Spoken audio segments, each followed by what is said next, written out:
bago kayo sa channel na to, i-click lang ang subscribe button at ang bell notification para wala kayong ma-miss na video. Tayo magsimula.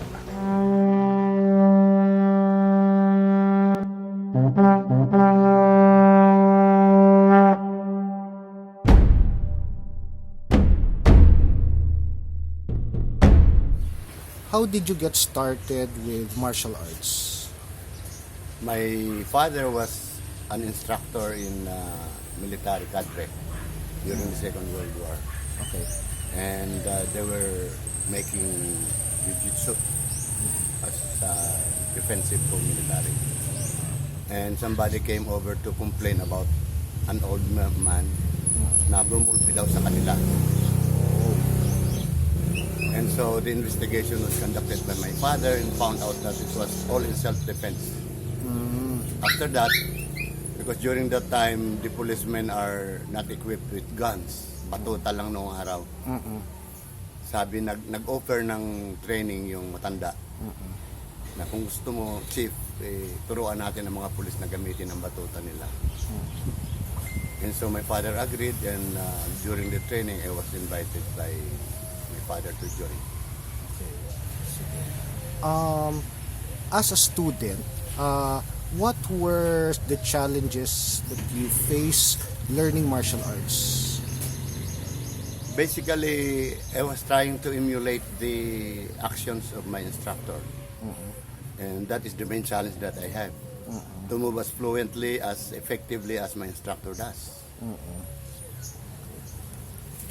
So, how long did you take to become a teacher or an instructor of martial arts? It came without saying. As I was trying to partake or to share the knowledge that I got when it is possible. Like, for example, during the PUC years, I befriended security guards, and I know that I can help them because they need. So I organized a group with certain Ruben, I forgot the family name, chief of, one of the security guards there. Compare with today and during your time, was there any difference in the way martial arts was taught? No, there was no difference. The only edge now is technology. Technology. Wherein it works both negatively and positively. Can you When I say negative, explain? it's because some copycats think they know already after looking at it and finding out in watching it over the TV or their device. They believe to themselves that they know it already. Oh. Actually, I say you saw it, but you did not know it. You need an instructor to tell you the basic, the rudiments, and how it is moved. How about in the positive side of technology? Positive side, once you already know how to discriminate the real and the unreal, you can adapt. What do you mean by real and unreal? Many videos are shown on cinematic aspects. Meaning to say, it does not happen actually. It happens because it was scripted. The victims are supposed to react this way, and the attackers are supposed to react this way. So it is prearranged? Prearranged. Scripted. Okay. So now, as you are a grandmaster, what are the challenges that you face when you teach martial arts? Now that some people call me grandmaster, my responsibility is to be what they expect me to be. And what are those expectations? Expectation is when you move finely. When you react as a grandmaster. You maintain the status of a grandmaster.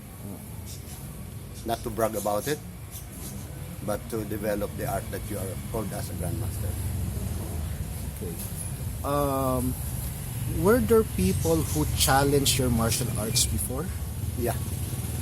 Can you give some stories? It's not nice, but it has to be told. Okay. One of my former students that I trained personally as a fighter transferred to another group. And when I was the chief instructor of the Youth Center Combat Judo Club, he came over to test me. But because I am his instructor, before he started to do things that he was supposed to do, I foresaw it already. Okay. And what I did was to make him move so that I will be able to find out what he knows. Okay. I tried to tell him to play with my students, but he said, I'd rather play with you. Okay. So in that approach alone, I know that something is cooking. So I allowed him to hit me. I allowed him to... I became careless, Okay. deliberately, Okay. so that I would know what he wants to do. And then after that, I invited him to come with his students. So that I told him, you come with your students so that our students could intermingle with each other. When he left, my students were very angry. Why did you allow him to hit you? I said, you do not know that, but I know. I promise you, when he comes back, I will give him what he deserves. And he will not go out of this gym not bleeding. And so when he came with his student, that was the time that I showed him that I am his instructor. Before we started, I told him, how would you like me to play with you? As my student? As a co-equal? Or as a competitor? And he told me the way you want it. And so I gave him what he wants. Okay. And so it happened. Okay. What happened to him now? Of course, he bleed, but I can manage. Okay. Okay. So you have a very long history of being a martial artist. So during that your career as a martial artist, what do you think was your personal contribution to the martial arts? Oh, my personal contribution is too little. I became a teacher in PE. I have been, many students were under me, especially the nursing students of Philippine Women's University. When during my time, 1970s, all Philippine Women's University students are women. I was able to impart to them the art. Also, in Arnis, during the first exhibition match in the Philippines, SEA Games that was. What year was that? Approximately I cannot. 80s, 90s? 80s. 80s. Okay. I believe. Here in the Philippines? In the Philippines. The SEA Games. SEA Games, okay. It became a demonstration sport. Okay. And I was one of those who promulgated the international rules, contest rules. Okay. In fact, I tried to adopt the contest rules from judo Okay. because it was a proven procedure. That was one. Okay. I also taught Arnis in PUP during the early 90s. And that's my contribution to developing the arts. During that time, what do you call this? RA, Republic Act, that favors Arnis as a martial arts national was not yet approved. But I was already teaching Arnis in schools, in colleges. Do you think so? When you already have taught many students, okay? When your old students meet you, how do they treat you, or how do they greet you, or what? They greet me as a family. In fact, during my birthdays, batches from different groups, whether it be Arnis, Jiu-Jitsu, Judo, and others, they come over. Their own groups. Some of them are already active policemen because I taught also in criminology. And I say, I am more than a teacher to them than I am a family to them. In fact, the latest was I was invited to a reunion at CCM, City College of Manila. And I was seated among the professors in criminology. I felt small because I'm not a professor. I'm just an instructor. But when they started to give views about me, then I realized I am more than a teacher to them. Okay. You were awarded the Philippine Hall of Fame for martial artists. Can you tell us a little bit about that? The organizers of Philippine Martial Arts Hall of Fame took me as an advisor. Okay. And I was awarded somehow, or as you may say, I was inducted to the members of the Hall of Fame. Not only once, but 2 to 3 times already. What was the title of the award? Is it Instructor of the Year? Kasi may mga ganun eh. One of them is Man of the Year, being Man the of the advisor. Year. And I think Arnis Instructor of the Year. Okay. I forget the other one. Okay. Okay. So now martial arts is going on different directions. Like for example, now in Arnis, we have emphasis in going to sports.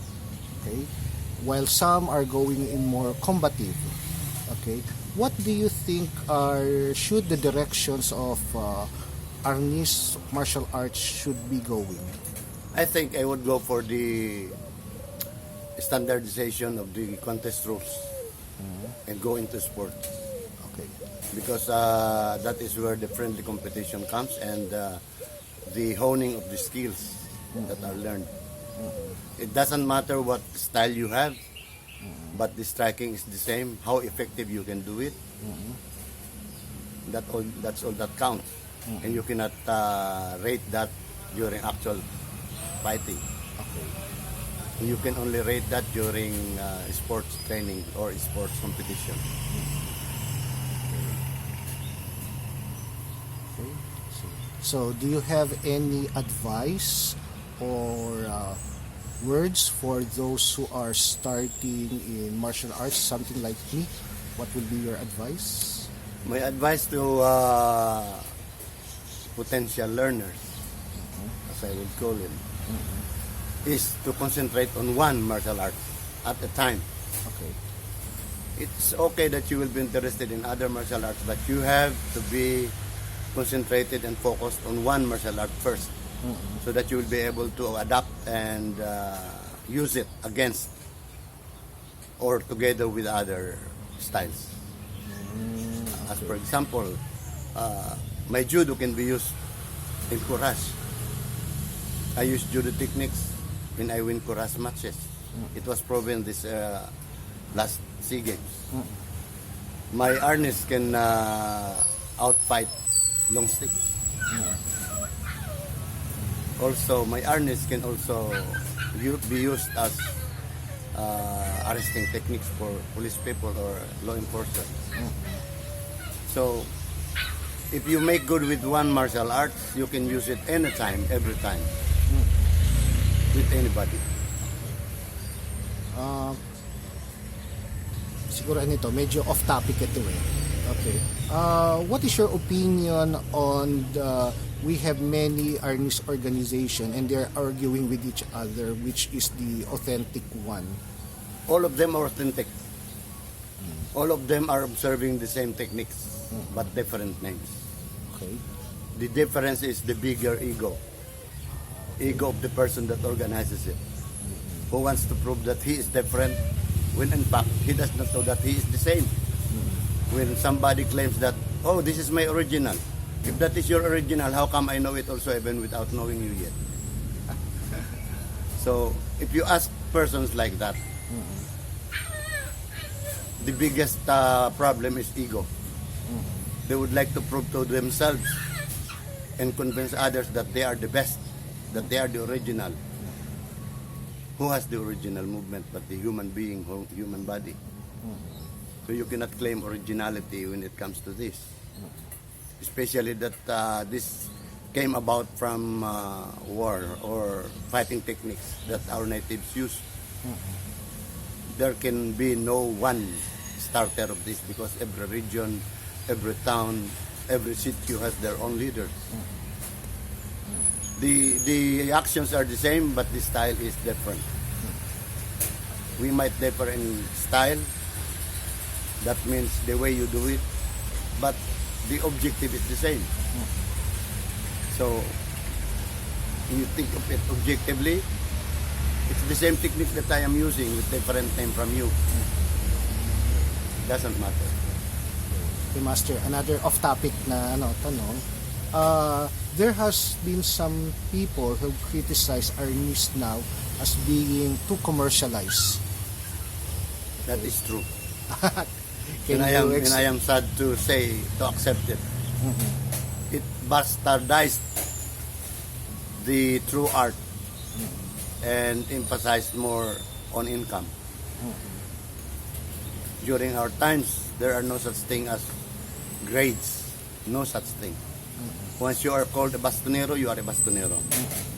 Your grade will be depending on who listens to you, who learned from you, and who you are dealing with.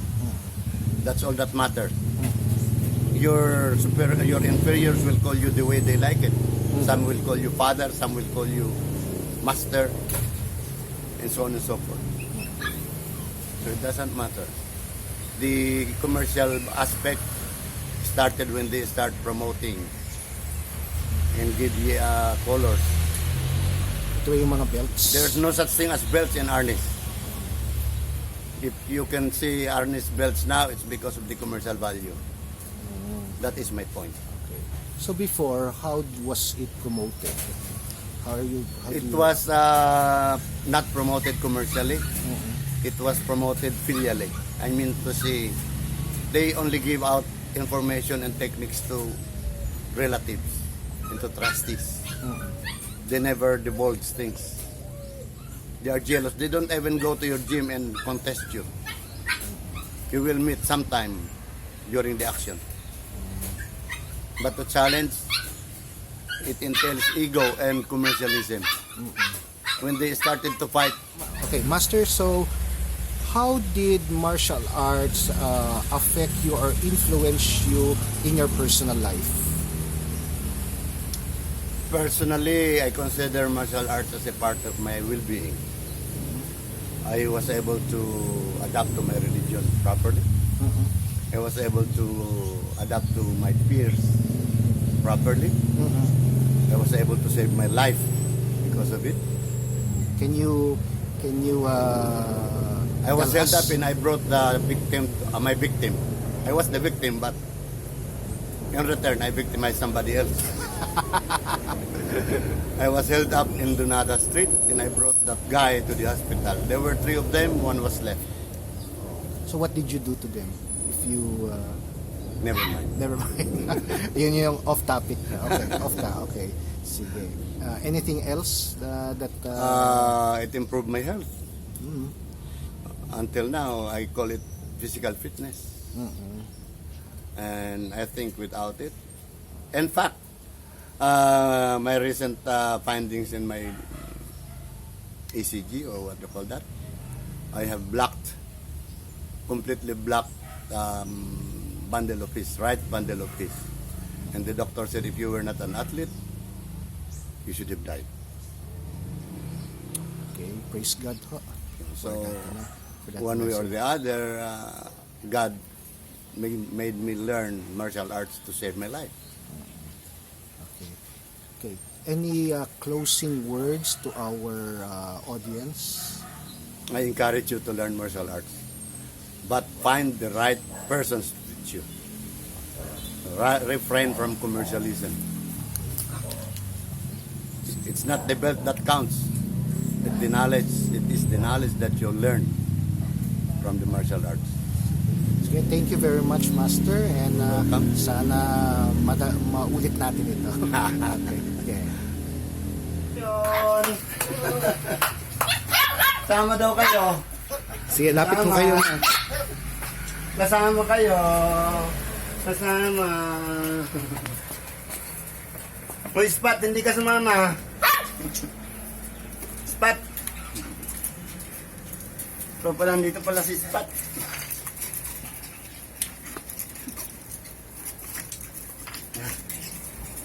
Asa na yung mascot ko? Temi.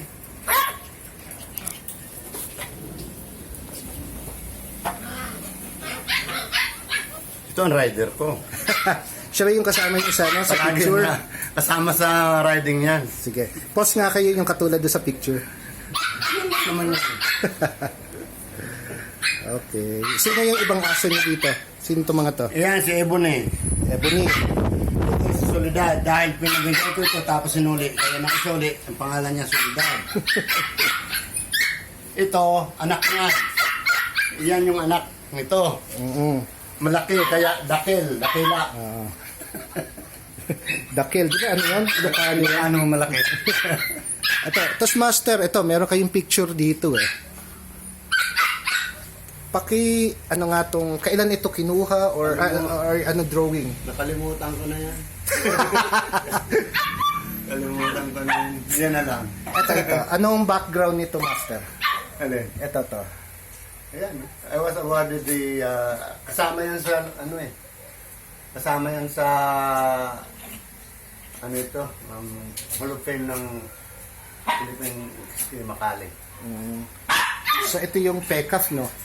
Oo. PECAF. Okay. Okay. Na-recognize nila yung style ko. Okay.